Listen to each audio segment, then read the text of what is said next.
Hello and very good morning to all of you. This is Dr. Saurabh from Department of General Surgery. बहुत सारे लोग अभी दशहरा चल रहा है तो पूछ रहे कि घर जाए या नहीं जाए। तो सबसे पहली बात, जब हम लोग प्रिपरेशन करते थे तो उस टाइम पे हम लोग के लिए सारा फेस्टिवल सिर्फ़ और सिर्फ अपना पढ़ाई होता था और कुछ नहीं होता था, क्योंकि हम लोग एवरेज स्टूडेंट थे, है ना, और अभी भी हैं। तो अगर आप पूछे मेरे से जाना है कि नहीं जाना है छुट्टी में, तो साफ मेरी तरफ से मना है कि आप मत जाइए।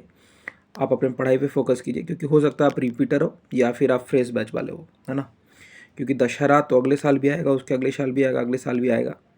अब बट ये जो टाइम है वापस से रिपीट नहीं होगा, ठीक है। और जब अगले बार आपका क्वालिफिकेशन हो जाएगा, उसके बाद आप जब घर जाइएगा तो एक अलग सी खुशी रहेगी और आप सब लोगों से नज़र मिला पाएगा, क्योंकि मोस्टली लोग फैमिली पता होता है उनको क्या जो हमारा बच्चा है वो प्रिपरेशन कर रहा है, और बहुत सारे रिलेटिव्स को भी पता होता है।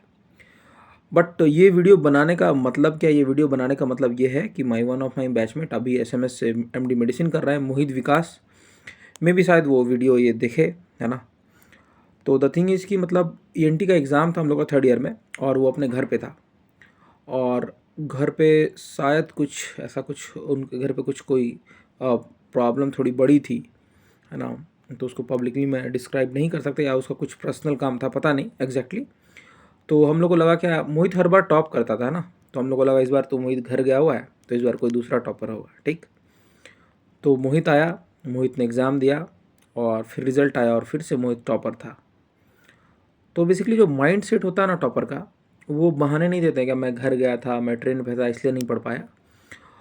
तो फिर जो मोहित का बेस्ट फ्रेंड था उससे मुझे पता चला ना, क्या जो ट्रेन थी, बेसिकली मोहित चेन्नई जाता था ना अपने फादर मदर के पास, तो वहाँ से वो ट्रेन पे ही पूरा पढ़ते हुए आया ना। तो ट्रेन पे ऑलमोस्ट 12 से 16 घंटा लगता है, तो 12-16 घंटा वो पढ़ते ही आया। और ENT का टर्मिनल एग्ज़ाम था, तो पता है कि मतलब बहुत ज़्यादा सिलेबस नहीं होता। अगर आप 12-14 घंटा अच्छे से पढ़ लोगे और पहले से पढ़ा हुआ है, तो फिर बहुत अच्छा आप मार्क्स ला सकते हो, है ना। तो जो भी लोग सक्सेसफुल हुए हैं, है ना, उनके पास बहाना नहीं है कि दुर्गा पूजा आ गया, छठ आ गया, दिवाली आ गया, आज पेट में दर्द था, कल सर दर्द था। ये सब बहाना उनके पास नहीं है। उनके पास बस एक ही चीज़ है कि मुझे करना है तो करना है, चाहे कहीं भी मैं करूँ, है ना। आप बस पे जा रहे हो, ट्रेन पे जा रहे हो, वॉशरूम में हो, बेडरूम में हो, जब तक आपका नहीं निकलता है ना 24/7/365, सिर्फ और सिर्फ दिमाग में एक ही चीज़ चलता है कि कैसे निकालना है, कैसे निकालना है, कैसे निकालना है। मैं UG टाइम से ही जितने भी लोगों के साथ रहा, सब लोग मेरे से अभी अच्छा ही कर रहे लाइफ में, और सबको मैंने देखा है, सबका कुछ ना कुछ एक्स फैक्टर हुआ करता था, और जिसमें सबसे बड़ी बात थी कि वो काम को टालते नहीं थे, है ना। तो आप लोग काम को नहीं टालें। अगर घर से बहुत ज़्यादा प्रेशर है कि नहीं आओ आओ, तो आप जाइए। डूरिंग ट्रांसपोर्टेशन के टाइम पे भी, आप डूरिंग ट्रैवलिंग के टाइम पे भी पढ़ाई कीजिए। और घर पे अगर आप चाहें तो थोड़ा सा एफर्ट्स लगा के थोड़ा सुबह उठ जाए 6 बजे 5 बजे, और 2-3-4 घंटा पढ़े, है ना। और फिर से मैं बता रहा हूँ कि अपने आप को आप नॉर्मल इंडिविजुअल से कंपेयर नहीं कीजिए। आप एक डॉक्टर हैं, ठीक है। आपकी लाइफ हमेशा अलग रहने वाली है, आज ही नहीं, हमेशा अलग रहने वाली है। ऐसा नहीं होगा कि नीट पीजी आपका क्वालिफिकेशन हो जाएगा तो लाइफ में बहुत कुछ चेंजेस आ जाएगा। इनफैक्ट लाइफ और कॉम्प्लेक्स हो जाएगी, है ना।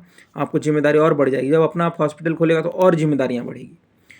तो डॉक्टर्स जो है वो, उनका जन्म इसलिए होता है ना, क्या वो जो हार्डशिप होती है लाइफ में, उसको बहुत ईजिली वो टैकल करके आगे बढ़ते जाएँ, ठीक है। तो इस चीज़ को हमेशा याद रखना है। और all the best for Durga Puja. Hope so आप लोग पढ़ते रहेंगे और अच्छा रिजल्ट करेंगे। Have a great day.